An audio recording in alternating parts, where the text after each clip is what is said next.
ducadan albaabka soo kaa xirmay kuu furaysaa, xanuunkay kaa qaadaysaa, murugtay kaa faydaysaa, albaabada samaawaadkay kuu furaysaa, xaajaadkaday xalinaysaa, murug kastana waa ay kaa faydaysaa. waa duco effecta iyo saameyn weyn ku leh nolosha qofka insaanka marka uu laazimo. wallaahi alcadiim nebiga ayaa baray gabadhiisa radia allahu canha faatimatu zahraa xadiidkii aan tirmidi weernayey. nebiga ayaa ku yidhi akhri galabkii iyo subaxdii akhriso. ducadan waa duca cadiima oo weyn wayna kooban tahay waa ay yar tahay.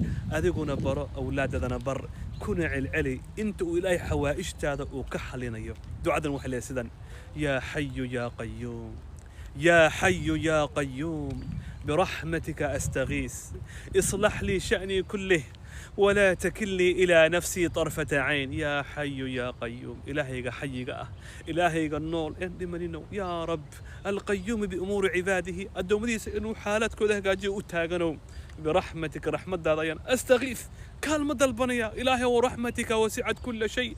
رحمة داضا وحكس تكبل لارن ذنبي إذا كبل لارن عرس بكبل لارن أنا كان ضعيفك إلهي ورحمة داضا هوس كلي اصلح لي شأني كله.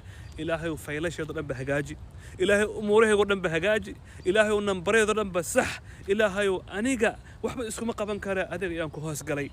إلهي ونفتيدا ولا تكلني إلى نفسي طرفة عين. البرقسي نفتا يروحون إله تنها إيقو سيدين إله أدوغو إمامول إله أدوغو إيتالي إله أدوغو إقاضو إله أدوغو إدورو إله أدوغو إجعلو ودعاء عجيبة أمورها قردن بقاد الله دبقو على جل جلاله. دعاءنا أيضا تأثير وين بلا هاي dadka akhriyay ee bartay baa garanaya nuurka iyo wanaagga ku jira ee yaan laga badan insha Allah ta'ala. Assalamu alaykum wa rahmatullah.